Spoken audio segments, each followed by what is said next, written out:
बिस्मिल्लाहिर्रहमानिर्रहीम। ये शंग्रीला है और बहुत ही खूबसूरत जगह है। हम सुबह से ट्रैवलिंग पे हैं और बहुत ज़्यादा थक चुके हैं। हम अंदर तो नहीं जाएंगे, लेकिन ये ऊपर से भी सारा और व्यू यही है। अंदर जाके आपको ये मकाम देखने को ना मिले, लेकिन हाँ, ये होल बॉडी है, मतलब खूबसूरती का गढ़ है यहाँ के। अलबत्ता हम जब खूबसूरती का जिक्र करते हैं तो इससे मुराद वो नहीं होता कि जो गिलगित बल्तिस्तान में फुल टर्निंग पॉइंट है।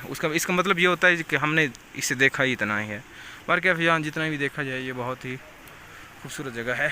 बहुत सारे दोस्तान आ रहे हैं यहाँ। एक और चीज़ जो कमी महसूस की गई है ना, वो ये है कि यहाँ लोग जो आते हैं ना, वो अपनी महसूसात को ना बरूए कार नहीं लाते।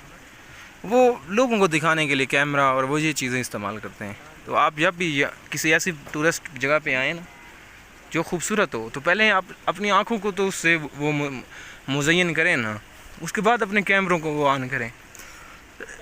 लेकिन हमने देखा है कि जो भी यहाँ आते हैं वो अपना कैमरा ही ज़्यादा इस्तेमाल करते हैं। देखें, आप एक जगह पे जाते हैं तो वो जगह एंजॉय करें ना। देखें कितने प्यारे सीन हैं, कैसे कश्तियाँ वो चल रही हैं, इनकी छतें हैं, ये सकाफ़त है इनकी। तो ये बहुत प्यारी जगह है, ठीक है। तो